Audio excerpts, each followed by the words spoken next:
Maintenant. Maintenant. Ah, tu, je te botte. Allez, allez. Allez, sur la ligne d'arrivée. Allez. C'est trop dur. Allez. Allez. Allez, fini mon gars.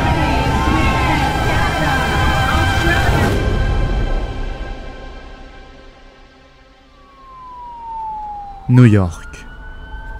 Toi, la ville qui ne dort jamais. Même si j'ai l'habitude de me sentir petit face aux éléments, je me sens encore plus intimidé par tes géants de verre. Ton énergie frénétique, rythmée par le son des klaxons et des sirènes, m'impressionne à chaque coin de rue. Des milliers de personnes, lèvres figées et pressées par la routine, arpentent tes rues froides et bruyantes. Je me sens tellement différent de toi, New York. Et pourtant, dans quelques heures, je m'apprête à vivre avec toi un des plus grands défis de ma vie. Courir un marathon.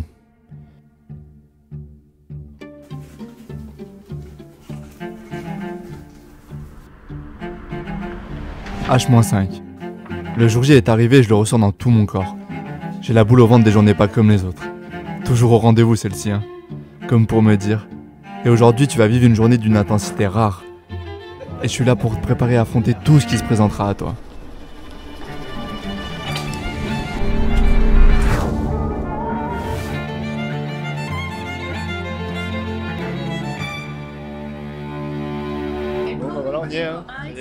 H-3.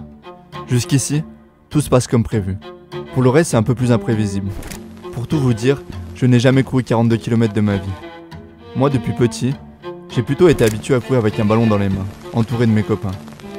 Mais aujourd'hui, c'est différent. Parmi les plus de 50 000 coureurs qui courent ce marathon, je ne connais que 4 personnes. Mes parents, mon frère et ma sœur.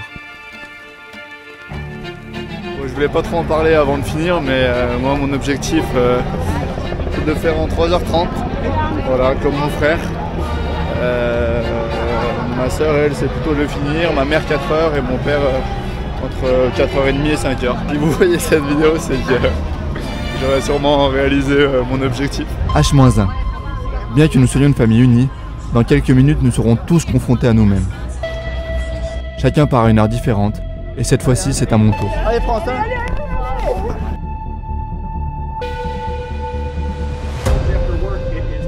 M-30. La tension est vraiment montée d'un cran depuis que je suis seul.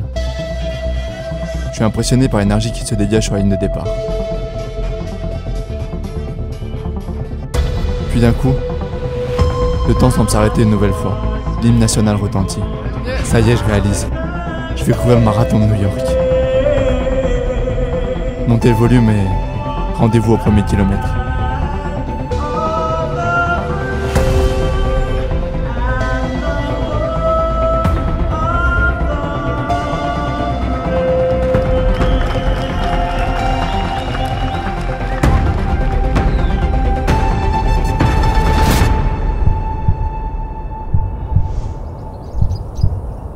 Vous ne pensez quand même pas que ça allait être si facile. Avant d'en arriver à cet instant, il s'est passé près de 3 mois où j'ai mis ma vie entre parenthèses. Les premières séances ont été dures, trop dures. À chaque sortie, je voulais courir vite, toujours plus vite, me mettre dans le rouge. Je ne savais pas faire autrement. Ma vision du sport était liée à l'intensité que j'y mettais, à fond, toujours à fond. Plus je revenais fatigué d'une séance, plus j'avais l'impression d'avoir bien travaillé. Mais à ce rythme-là, impossible que je tienne 3 mois de préparation. Alors j'ai tout repris à zéro, à commencer par ma vision de l'effort. Je devais faire comprendre à mon corps qu'on n'était plus sur un terrain. Courir lentement, mais plus longtemps, sans que mon cœur explose. Voilà ce que je me répétais avant chaque séance. 50, 60, puis 70 km par semaine. Le temps avançait et moi aussi. Mon endurance semblait être de mieux en mieux. Quant à ma motivation, elle n'était pas tous les jours au rendez-vous. Mais peu importe, je m'étais promis de ne pas louper un entraînement. Pendant 10 semaines, qu'il pleuve, fasse froid, nuit ou chaud, j'ai rien lâché. J'avais qu'un objectif en tête, être prêt le jour J. 10 km, ça va pour l'instant. Je me suis arrêté faire pipi. Ça va vite, hein, franchement.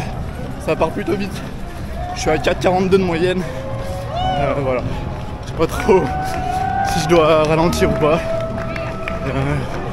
On verra, en tout cas une ambiance de fou, c'est abusé. Il y a trop de monde. À ce moment-là, j'en ai pas l'impression, mais je suis parti vite. Pourtant, on me l'a répété plusieurs fois. Fais gaffe, pars pas trop vite. Mais l'ambiance est folle. Je me laisse porter par ces milliers de gens qui m'encouragent à chaque coin de rue. Franchement, j'avais jamais ressenti une telle énergie. Je commence à me voir flou là.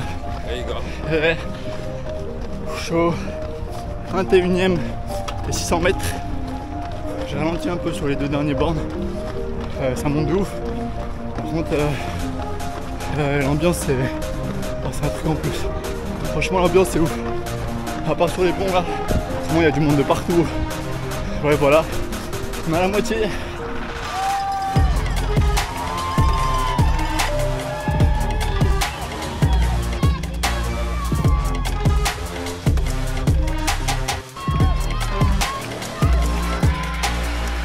Ça y est, je suis en train de courir depuis 2 heures maintenant.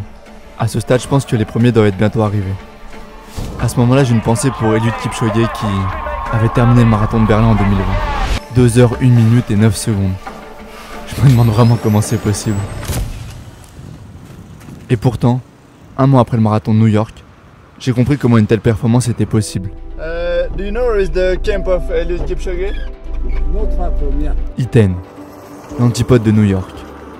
C'est ici que Eliud Kipchoge a grandi. Loin du brouhaha de la ville qui ne dort jamais. Ici, la vie est dictée par le soleil et les lois de la nature. Ce jour-là, il est 6 h du matin. Je suis planté à observer les coureurs défiler. Que ce soit pour s'entraîner ou pour aller à l'école, tout le monde court. C'est à ce même moment que j'ai compris que leur performance ne résidait ni dans la chance, ni dans les gènes, mais bien dans leur mentalité. La plupart des challengers ont dû se battre, montrer leur force pour atteindre les sommets. Ils ont appris à supporter la douleur depuis petit. Le marathon est donc devenu une échappatoire pour eux, car une grande dose de détermination suffit pour franchir la ligne d'arrivée. En ce qui me concerne, je vais en avoir besoin d'une bonne dose de détermination pour finir mon premier marathon. C'est l'heure de jouer à mon jeu préféré, la partie mentale. À partir de maintenant, je me lance dans l'inconnu total jusqu'à la fin. On est sur des distances que je n'ai jamais cru de ma vie. En plus, je commence à payer mon début de course trop rapide. Mes jambes sont lourdes comme un éléphant. Et mon cerveau m'envoie des signaux pas très sympas. Vraiment que monter. Alors pour éviter une extinction générale de mon corps, je commence à réguler mon allure. J'essaye de mettre mon objectif de temps de côté et de repenser à ces derniers mois, ces dernières années. C'est là que je réalise que, dans la vie, on court toujours après quelque chose. Le bonheur, la reconnaissance, l'amour. Pendant ces derniers mois, j'ai couru après qu'une seule chose, ce marathon. Je connaissais rien au sport individuel, à l'endurance, et je n'y connais sûrement toujours pas grand-chose. Mais peu importe. L'objectif n'était pas de devenir un spécialiste, mais de voir ce que pouvait m'apporter ce sport. Et 10 semaines plus tard, la course est devenue un endroit de purification, une manière de me reconnecter à moi-même.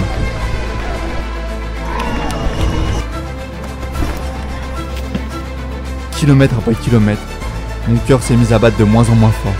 Et pourtant, je me suis senti de plus en plus vivant. Et dans l'effort, j'ai entendu l'essentiel. Celui qui a un pourquoi qui le fait avancer, peut supporter tous les comment. En gros, mon pourquoi c'est ce marathon. Et rien ne pourra m'arrêter tant que je n'aurai pas franchi cette foutue ligne d'arrivée. Allez! Yes!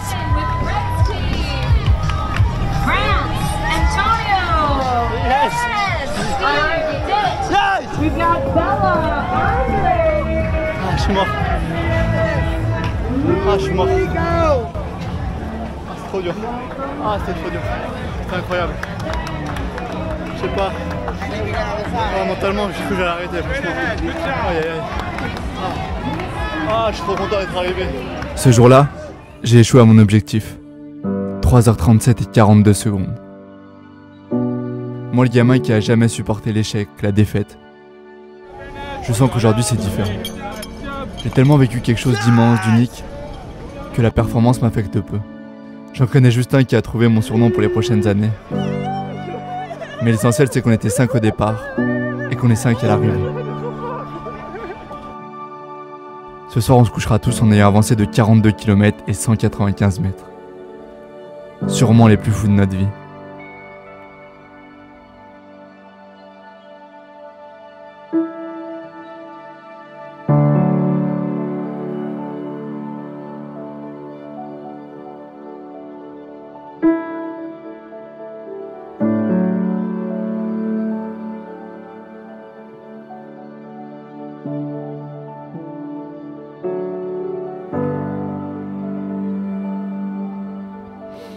Quant à moi, j'ai encore du mal à réaliser qu'à la base cette idée vient d'un défi famille. Tout ça pour dire que chaque opportunité est bonne pour se connaître un peu mieux. Il est temps pour moi de refermer ce nouveau chapitre et de me consacrer au prochain. Vive la famille, merci New York.